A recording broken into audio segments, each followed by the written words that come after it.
प्यारे बच्चों, very good morning. आज हम लोग सीखने जा रहे हैं अम्ल और क्षारक विलयनों की सांद्रता और उनका पीएच मापक्रम।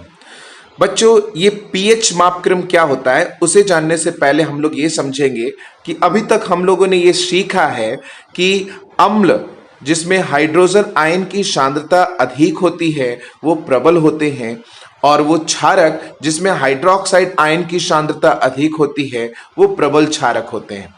तो ये अम्ल कितने प्रबल हैं या दुर्बल, ये क्षारक कितने प्रबल हैं या दुर्बल, हम लोग ये सीखेंगे पीएच मापक्रम के माध्यम से।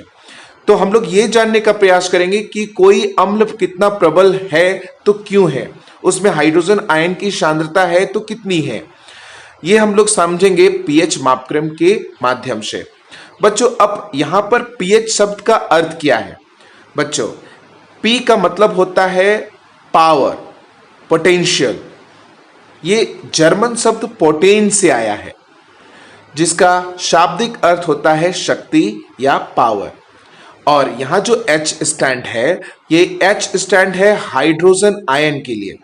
इसका अर्थ है कि पीएच का फुल फॉर्म हुआ power of hydrogen, potential of hydrogen. अगर हम इसको हिंदी में कहें तो हाइड्रोजन आयन की सांद्रता या हाइड्रोजन आयन की शक्ति, यानी किस विलयन में हाइड्रोजन आयन कितना है। बच्चों, आपको यह पता है कि अम्ल जब जल में विलय होता है तो हाइड्रोजन आयन उत्पन्न होता है। ठीक उसी प्रकार से क्षारक जब जल में विलय होता है तो हाइड्रोक्साइड आयन उत्पन्न करता है। और मैं पहले आपसे बात कर चुका हूं कि इसी हाइड्रोजन आयन और हाइड्रोक्साइड आयन के मिलने से जल का निर्माण होता है, उदासीनीकरण अभिक्रिया होती है। इसका अर्थ क्या है बच्चों कि चाहे वो विलयन अम्लीय हो या फिर लवण हो, उदासीन विलयन हो या फिर क्षार हो, प्रत्येक विलयन में हाइड्रोजन आयन और हाइड्रोक्साइड आयन की सांद्रता मौजूद होती है। फर्क सिर्फ इतना होता है कि जब जल में अम्ल विलय किया जाता है तो उस दौरान वो आयनित होकर हाइड्रोजन आयन की सांद्रता उस समय काफी अधिक उच्च हो जाती है, और हाइड्रोजन आयन की सांद्रता अधिक हो जाने के कारण वह विलयन की प्रकृति अम्लीय होती है।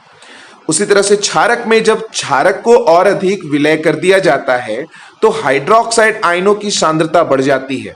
यानी इसका अर्थ यह है कि उस क्षारक में भी हाइड्रोजन आयन की उपस्थिति होती है और उस अम्ल में भी हाइड्रोक्साइड आयन की उपस्थिति होती है। तो सर, जब अम्ल में हाइड्रोक्साइड आयन की उपस्थिति होती है तो फिर वो अम्लीय क्यों होते हैं? बच्चों, ऐसा इसलिए क्योंकि उसमें हाइड्रोजन आयन की सांद्रता अधिक होती है, और हाइड्रोजन आयन की उच्च सांद्रता ही उसे अम्लीय प्रकृति प्रदान करती है। उसी तरह से क्षारक में उसके हाइड्रोक्साइड आयन की उच्च सांद्रता उसे क्षारकीय प्रकृति प्रदान करती है। तो इस प्रकार से विलयन चाहे अम्लीय हो, जल हो या क्षारकीय हो, उन सभी में हाइड्रोजन आयन और हाइड्रोक्साइड आयनों की उपस्थिति होती है। अगर वह विलयन अम्लीय है तो उसमें हाइड्रोजन आयन की सांद्रता हाइड्रोक्साइड आयन की सांद्रता से काफी अधिक होती है।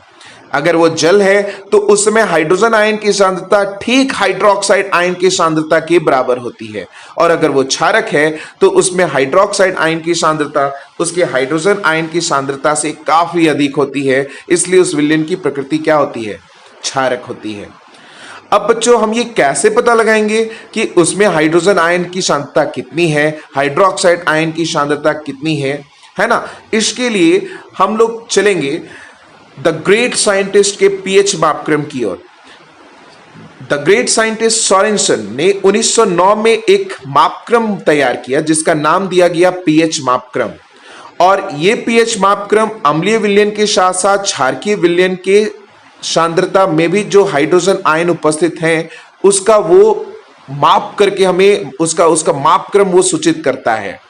यानी अम्लीय विलयन हो या फिर क्षारकीय विलयन हो या लवण विलयन हो, इन सब में हाइड्रोजन आयन की सांद्रता कितनी है इसकी वो जांच कर सकता है।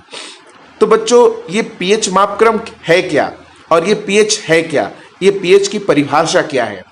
तो किसी भी विलयन का पीएच उसमें हाइड्रोजन आयन की सांद्रता का व्युत्क्रमानुपाती होता है।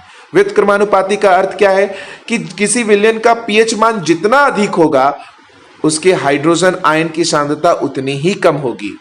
जिस विलयन का पीएच मान जितना कम होगा उसकी हाइड्रोजन आयन की सांद्रता उतनी ही उच्च होगी। मेरी बातें समझ में आ रही होंगी? यानी पीएच मान कम तो हाइड्रोजन आयन की सांद्रता अधिक, पीएच मान अधिक तो हाइड्रोजन आयन की सांद्रता कम। बच्चों, अम्ल या क्षारक की सांद्रता यानी उसकी शक्ति को पीएच मापक्रम नामक मापक्रम से मापा जाता है और जो पीएच मापक्रम होते हैं उसमें 0 से 14 तक के अंक होते हैं। बच्चों, ये आपके सामने एक पीएच मापक्रम है जिसमें 0 से लेकर 14 तक के अंक है। इसमें जो ये 7 नंबर है वो ठीक उदासीन को दर्शाता है। 7 के पहले वाले सारे नंबर 0 से लेकर 6 तक यानी 7 से कम, ये सारे के सारे मान जो पीएच के मान है वो अम्ल के लिए होते हैं और 7 के ठीक बाद 14 तक के ये सारे मान जो होते हैं वो क्षार के लिए होते हैं। इसका अर्थ यह है कि जो अम्लीय विलयन का जो पीएच मान होता है वो 7 से कम होता है और जो क्षारकीय विलयन का जो पीएच मान होता है वो 7 से अधिक होता है। वही मेरे प्यारे बच्चों, आप यहां देख क्या रहे हो कि ये जो एरो है, ये एरो क्या दिखा रहा है? ये बढ़ती हुई हाइड्रोजन आयन की सांद्रता को दर्शा रहा है और इधर का जो एरो है वो बढ़ती हुई हाइड्रोक्साइड आयन की सांद्रता को दर्शा रहा है। इसका मतलब क्या है कि इन सभी विलयन में हाइड्रोजन आयन भी उपस्थित हैं और हाइड्रोक्साइड आयन भी उपस्थित हैं। इनकी सांद्रता के आधार पर यह निर्धारित होता है कि कौन सा विलयन अम्लीय है और कौन सा विलयन क्षारकीय है, क्योंकि उदासीन विलयन में इनकी सांद्रता बिल्कुल एक समान होती है। जैसे ही हाइड्रोजन आयन बढ़ता है तो उसका पीएच मान घटता है, जैसे ही हाइड्रोक्साइड आयन बढ़ता है तो उसका भी पीएच मान बढ़ता है। तो आप देख रहे हैं कि जो पीएच वैल्यू है यानी हाइड्रोजन आयन की जो सांद्रता है वो अम्लीय होने पर घटता है, उसका पीएच मान घटता है और क्षारकीय होने पर उसका पीएच मान बढ़ता है। यस एवरीवन, तो पीएच मान जो है वो दिए गए विलयन के हाइड्रोजन आयन की सांद्रता का व्युत्क्रमानुपाती होता है। यानी जितना पीएच मान कम होगा उतना ही वह विलयन अम्लीय होगा, जितना पीएच मान अधिक होगा उतना ही वह विलयन क्षारकीय होगा, यानी उसमें अम्लीय गुणधर्म नहीं पाए जाएंगे। तो बच्चों, 0 से लेकर 4 तक जो विलयन पीएच मान देता है, 0 से 4 तक का जो पीएच मान हमें प्राप्त होता है वह विलयन की जो प्रकृति होती है वो अम्लीय होती है। 4 से अधिक और 7 से कम जो विलयन का पीएच मान होता है वह दुर्बल अम्ल में होता है। उसी तरह से 7 से अधिक और 11 से कम जो विलयन पीएच मान देता है उसका जो पीएच मान होता है वह दुर्बल क्षार को निरूपित करता है। और जिस विलयन का पीएच मान 11 से अधिक और 14 के आसपास होता है या 14 ही होता है वह विलयन प्रबल क्षारकीय होता है।